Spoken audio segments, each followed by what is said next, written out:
So, as Nolene said, my name is Carol Pike, and I'm a 2-time stroke survivor. And I'm wearing that as a badge of honour, not because of the stroke, but because of the journey that I've travelled to actually get here.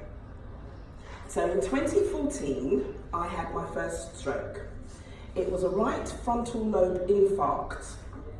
And I actually love saying that because it always sounds like a swear word. So we'll have to say it again. So I had a right frontal lobe infarct. And in 2019, I was celebrating 5 years since the stroke because of the journey that I travelled, and I decided to celebrate by having another stroke. So as you can see, I do need some help with celebration techniques, because that's probably not the best way to go. And the interesting thing about me and my strokes is that, you know, we've all seen the fast adverts. And they say that, you know, that if this happens, then you know that somebody's having a stroke. Well, I want to say to everybody, I've had 2 strokes, and I never did any of those things. So that's not really the greatest yardstick to measure in terms of having a stroke. But I'm here, you know, and I can celebrate the fact that I'm alive. And my second stroke is so different from the first stroke. In the first instance, there was pain and lots of it. Oops, sorry.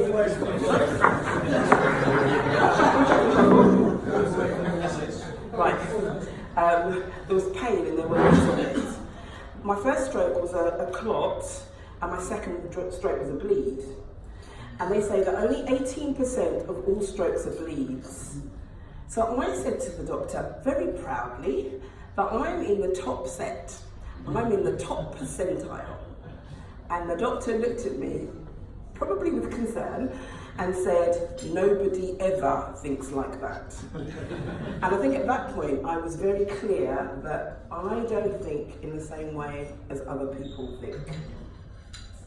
So I'm living a Charles Dickens tale of 2 cities kind of life. So this is the worst experience in my life because there's so many challenges. But it is the most amazing experience spiritually and emotionally. You see, I live in the here and now. I have got very little memory of what happened before the stroke. It feels like what my brain has done is it's actually archived everything, and it will only access it if it's relevant to the here and now and moving forward.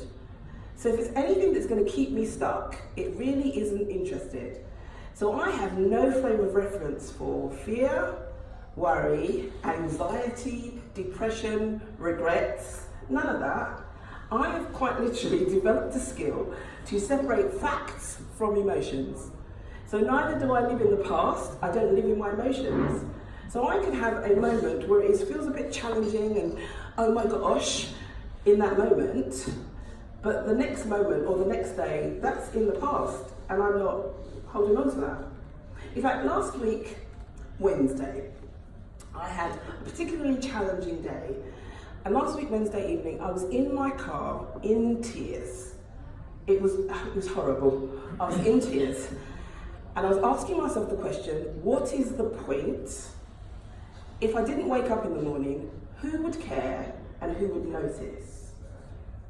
And then my brain said, yeah, but it's not that bad, because you've got 2 bottles of morphine at home and you're not thinking of taking it.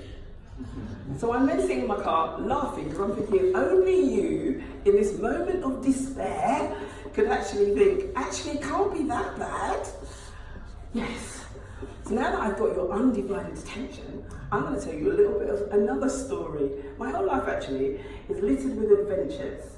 If you can imagine, like a newborn baby that's born into an unfamiliar world that it doesn't understand, it needs to learn how the world works and then learn how to live in it. That's what it feels like for me, because so much of the world I have no idea about. And I've got facial blindness, so there are kind of times where there's some people's faces, I have no idea, I've never seen you before in my life. But people will assure me that I have. But I'm able to discern things because people have been trying to tell me that I actually get on tables and dance and drink lots of alcohol, but I know that that's not true. I don't think. But we may find out later on. But essentially, there was one day when I looked into the mirror and I knew that the person looking back at me was me, because I was the only black person in the room. And to this day, I do wonder if the nurse had been a black nurse, whether my conclusion would have been something different. So this is face looking back at me, and I recognised the features, but I had no idea who she was. And what was particularly significant about this was that this was the second hospital on my stroke journey, but it's the first time I remember seeing my reflection. So the next few weeks were about this woman. She kept showing up. Every time I went to the bathroom, she was there. And so I kind of figured out that she was always there whenever it was that I showed up. Yeah, I know I'm talking about myself in the third person, but that's what it felt like for a long period of time. It gives a whole new meaning to the me, myself, and I.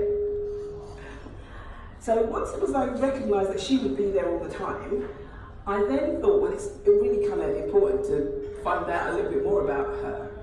And I woke up one morning and I thought, I need a ride or die chick.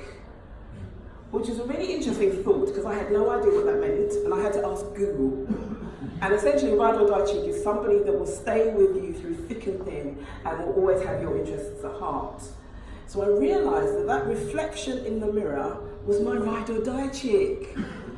And over a period of time, I kind of worked out that she was kind of cool. And I thought, wow, she's awesome, and I get to hang out with her.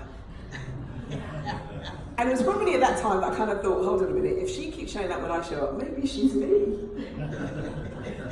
So I then developed the relationship with this woman and thought, actually, she's really cool. Right. And then I'm in my third hospital, because one of the things that I have done this year is I've done research into 3 stroke units in 3 different hospitals, and I've decided now that I'm just never doing that again. And in fact, everybody in the room, you don't actually need to go to a stroke ward unit. Don't have a stroke. Just come and ask me and I'll be able to tell you about the care, the food, everything else. So I think I'm doing it for other people. And the whole thing about Rotary is about kind of the concern for others. So I want to tell you today that I'm concerned about you and your health, and I've done the legwork for you. Right. But one day I was in my bed, and the nurse came around and said that they were doing a reading group, and did I want to go? No idea really what a reading group was, and I don't think up until that point I had read anything, but I thought, okay, why not? So there was myself, a patient, a nurse, and 2 external people that were there, and one of them was Noli. So we're there, and we read this story, and it was Hope and Faith Go Shopping. And I thought, I'm a Christian. So one of the things is that my faith is kind of integral and central to who it is that I am, and the fact that I'm actually able to stand here and speak to you today. So I thought faith and hope was about God. And so I was really surprised to know that faith and hope were 2 people going shopping. But anyway, we kind of read the story, it's gone down the table and we've spoken. And then we have a free-flow conversation. And we have a free-flow conversation, and the 3 people, 3 non-patients, look at me and say, you should be a motivational speaker. To which it is that I have an internal laugh, because I'm sitting in a hospital pyjamas, in a wheelchair, and I'm not really sure whether I'd had a wash yet. So I know that I had not gone there to impress anybody. And I'd kind of like just gone there to just show up as me. And apparently, if you show up as yourself, that actually is enough. And I discovered that the core of who you are is the same, irrespective of the challenges and obstacles and the things that life has to throw your way. It's a bit like a diamond that's covered in coal. The core of us is real, and it's there, and it's the challenges and the obstacles and all of the stuff of life that cover it over. And sometimes we don't get an opportunity to see it, so we believe that it's not there, and we don't value ourselves. in that moment, I realised that actually who I am is amazing. You know that awesome chick that I saw in the mirror? Actually, she was real, because none of those people had actually met me before, so they were not basing any of their kind of thoughts on something that they had heard or something is that they knew. It was based on how it was that I showed up in that moment. And so that's kind of like cool, because I'm here today, so it all kind of worked out really well. But the key is that health is a biggie. They say that your wealth is your health. So right now I'm really poor, but then I think that I'm really rich, because actually right now I am choosing to look at things from a different perspective, because I can sit here and tell you about the challenges. So today I went to the hospital, and the bleed on my brain has been absorbed, so that's great, but I've got scar tissue, so there is some damage to the brain. So I can stand here and actually focus on, oh my gosh, what does that mean? And I'm also now more susceptible to another stroke, and oh my gosh, isn't that really terrible? I can say, do you know what, I'm breathing. And actually, the place to start for everything is breathing. And so for me then, everything is possible from this place. And the situation in relation to my brain and my crutches, have you noticed my crutches are red? These are my going out crutches. Is my starting point. Because all it says is, if I asked you guys to say, oh, I'm going to Birmingham, can you get me directions to there? And you think, oh yes, you go away and you think, oh yeah, she's on crutches, and I've just heard what she said. And so you're going to go into extra detail to enable me to be able to do that. And as soon as we're here, you're probably thinking, I'm going to Birmingham from this place. And so you'll bring me the most amazing directions that will definitely get me there, except I'm leaving from Lewisham.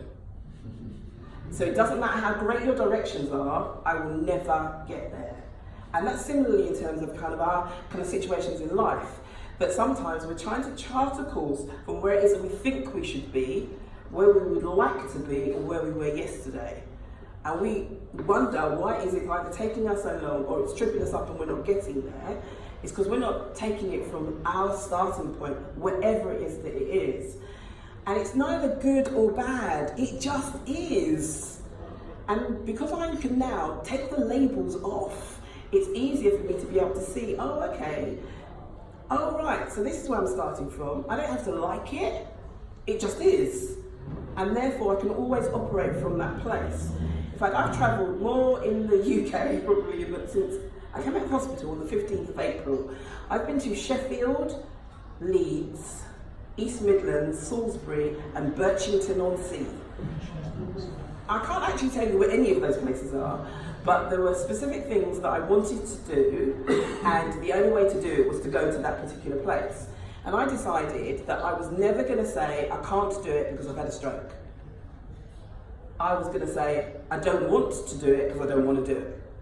And from the point that I wanted to do it, my job was to find a way to make that happen. And I think that that's it, it's for all of us, wherever it is that you are, it's not too late, it isn't over. It's not over until you stop breathing. And things for me, I quite literally smile all the time, which kind of sometimes I think that maybe I should see the doctors because something's wrong.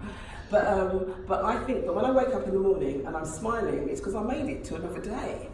And I think, well, okay, there are so many possibilities and opportunities that exist because I woke up this morning. And so, yeah. And I won't say to you that this is fantastic and I'm really glad that it happened. No, but I am navigating this the best way is that I can. And what I want to say to all of you is that we can't control the hands that we are dealt, but we can choose how we play that game. That we can talk about the whole issue of stroke, but in real terms, nobody can prevent you from having a stroke. They can make the conditions less favourable for one to happen, but they can't stop it from happening. So there's no point worrying about it, it's just about enjoying the life it is that you've got, because you're breathing. Yes. That's it. The adventure with stroke continues.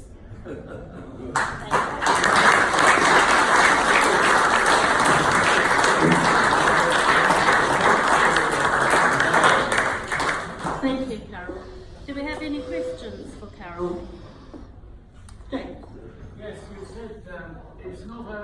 did you stop dreaming? Yeah. Do you write down your dreams? I'm actually. Do I write down my dream? I've actually started writing my own story. Good. Because I've actually decided that I'm writing a book. Lovely. I haven't quite worked out what the title is yet, but there's so much adventure and so much of a different way of thinking that actually I just want to share it. If you wrote down your dreams, if you wrote them down one after the other, they would tell you a story as well, which comes from your unconscious, which is the unfortunate part. The left side of the church, were they? No, it's right side. Right Do side. you have any speech problems? No, I'm a speaker, so my brain wouldn't have that one.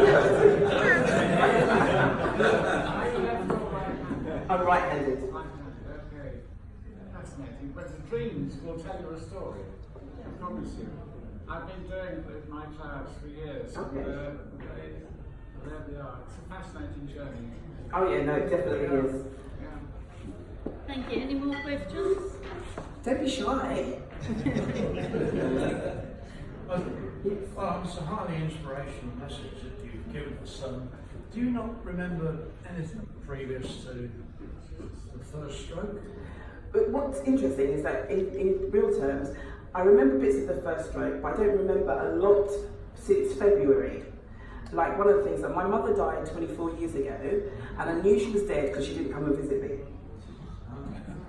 I kind of figured like, my mother would have come to see me, there must be a reason why she didn't. And she was dead. So I don't have the level of detail because I guess a lot of it must be about mistakes, failures, low self-esteem. I'm not sure what it is, but in terms of core memories, I don't remember unless something triggers it. So it's kind of interesting. We were having a conversation around the table and there was a discussion about Venice. Now, if you'd asked me before I got here if I'd ever been to Venice, I would have told you I didn't know. But in that moment, I thought, oh yes, I went to Venice with my mum. And the interesting story, you might have gathered now that there are interesting stories with me, was that I have a bird phobia that I remembered today. And when I went to Venice in St. Mark's Square, I thought, it's mind over matter. Phobias aren't real, are they? You know, if you focus long enough that you can overcome these things. So I decided that I was going to walk across St. Mark's Square. And if you know anything, St. Mark's Square is similar to how Trafalgar Square used to be, lots of pigeons, right? But it's okay, I can do this. So I'm walking across St. Mark's Square and everything's fine until some idiot decided that they wanted to feed the pigeons. So I'm now standing in the middle of St. Mark's Square screaming, because apparently I've got bird phobia. So yeah, so it's not, so I don't remember, but something could trigger it, because then it's relevant to the moment. Yes. Because I also discovered I've got masters, because somebody was talking about the fact that they were doing their masters, and I thought, oh, I've got one of those. So yes, so it's that kind of thing. You're obviously a very positive person, and you weren't remember if you were before, but do your friends say you were always positive? Yes, so essentially one of the things that they said, Carol, you haven't changed. But what has changed is that I now know it, and I think that there were lots of periods of time where it was that I was depressed, I was down for lots of different reasons, whereas now I know who I am. And I can stand here and tell you that I am awesome, and I'm awesome not because I want you to agree with me, not because I think that you will believe me, but because I am awesome. And so I'm not looking for people outside to tell me who it is that I am. I'm deciding who I am and I'm owning that. And that's kind of shifted everything, which is probably why it is that I can smile through this, because I don't change just because this is happening. Yes. Anybody else? No. I'll call on Patrick now to give our vote of thanks. Oops.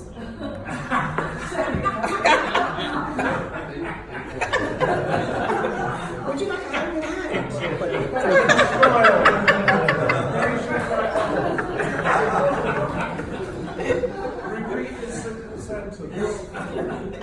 What a wonderful speaker we've had this evening, haven't we?